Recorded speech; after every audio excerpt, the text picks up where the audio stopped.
We wanted this to be an exciting, romantic, adventurous, nostalgic spy story. I think The Last Express really has the potential to get people to see what multimedia is in a way that they haven't seen before. Well, Train on the Way is the perfect setting for a computer game because it's an enclosed space.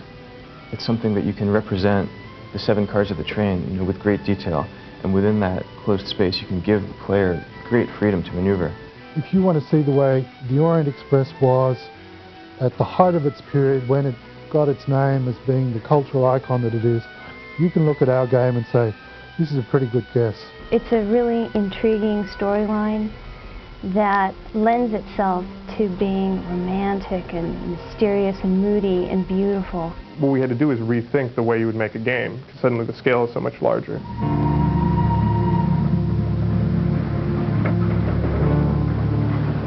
The Last Express is a mystery adventure that takes place on the Orient Express in 1914. Europe is literally on the eve of World War I. And you play a character, Robert Kath, who has been called to the train and arrives late. Certain things have happened before you've even made it to the train that are going to affect the rest of your voyage. The characters on the train represent many of the forces that brought about World War I. You have a German industrialist, you have a British spy, you have a young Russian anarchist, you have the remnants of the old power of the Tsar and his young and innocent granddaughter. The story itself is the puzzle. What we wanted to do was create a seamless environment where you could move from walking around to talking to people, but in a way that there was a smooth transition from the points where you're operating to the points where you're seeing yourself in reaction shots. The world is changing and one does need to choose sides, and sometimes things change so fast that it's hard to tell one side from the other. To me, the puzzle pieces in this game are the characters. If you don't get what's going on, you lose. You come up to a character and you can click on a character, you can give the character something, and there's also a slipperiness to the characters. Sometimes you can't get to them fast enough. So you actually have to follow them through the train. You can listen to what they're doing, and then at that point you might want to interact with them. The thing that I think makes our game the most unique technically, and definitely the biggest challenge for us all along, has been what we call the character logic, or creating this illusion of life that you have as you move through this 3D journey. Each character, and there's about 35 substantial characters, has this sort of set of routines that they go through. And basically they're going through and they're interacting with each other, and there's all these sub-stories winding back and forth, but the fact that the player is there causes events to happen earlier than they would have, causes them to happen in a different sequence, or causes completely new events. It's being scripted as the player plays it, and I think if you take the game home and play it, you're going to see things, combinations that we never saw here and never planned. Within this real rich story, you've got these traditional game puzzles where you have to solve things and figure out how to open magic boxes and how to discover the secret keys so that you can open up the doors along the train, and how to avoid the conductor, and so you can sneak in to people's compartments and climb out their window and look in on other people. The Last Express really focuses on attention to detail. The historical research that's gone into this product is phenomenal, and that's translated into every frame that the player will see when they're playing this game. Because I didn't know anything about trains. Nobody on the project was a train expert, so we really wanted to find an actual train car. These train cars that they used in 1914 were made of wood. They switched to steel-bodied cars after the war, but these teak cars, the ones that hadn't been destroyed in the course of World War I, well, most of them were destroyed during World War II. But through the network of train buffs, one of these guys in France called a friend of his in Italy who he knew was nuts about the Orient Express. He called us and told us that there was a sleeping car of the type used in the Orient Express sitting in the train yard in Athens. It had been abandoned, I guess, at that point for 50 years. It was just sitting out there off the tracks, windows were broken, but there it was, the last remaining sleeping car. That was like a very important discovery for us because it gave us the ability to be accurate. To me, it's like bringing a period back to life when, all incentives were to forget about it.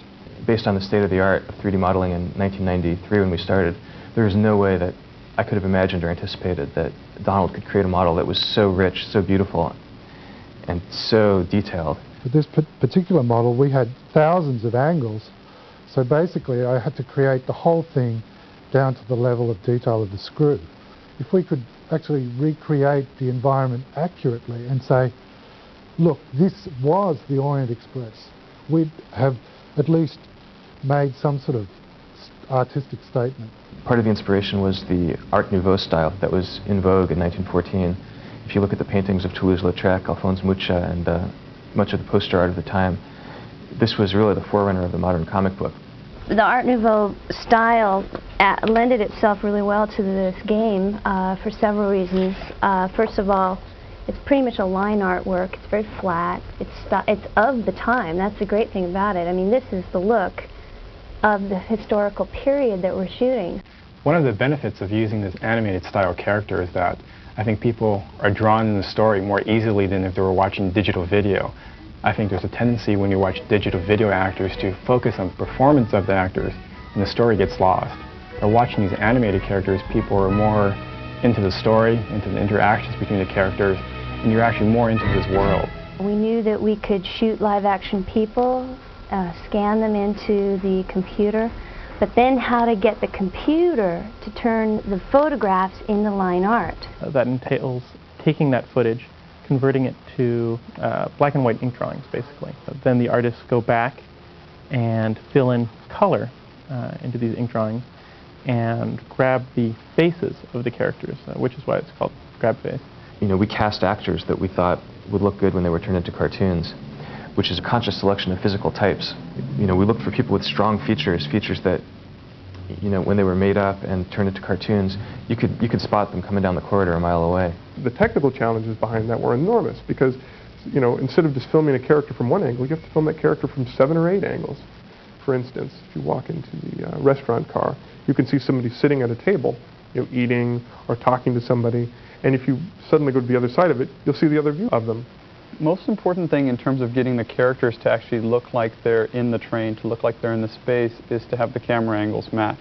What we did was we actually took the film set and constructed this long corridor and had actors walk up and down it and kind of sat there with video compositing tools on the set and tried to match them to the rough renders that we had already coming in with us.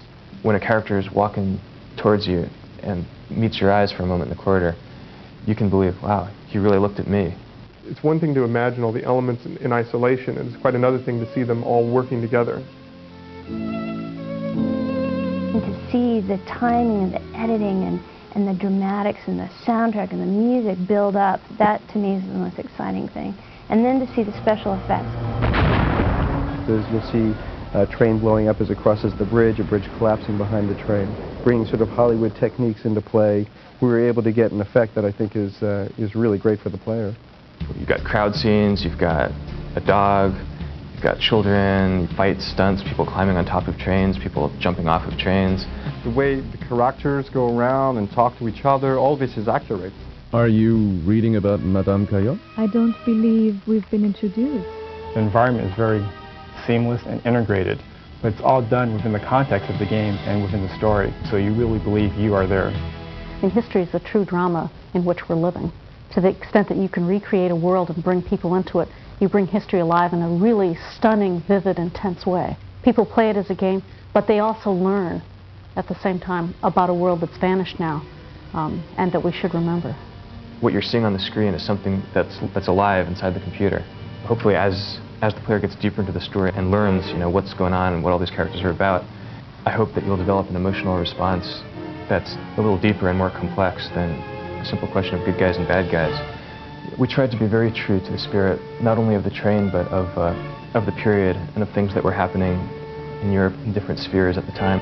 As much as we could find out, this is what the last journey of the Orient Express in July 1914 was like.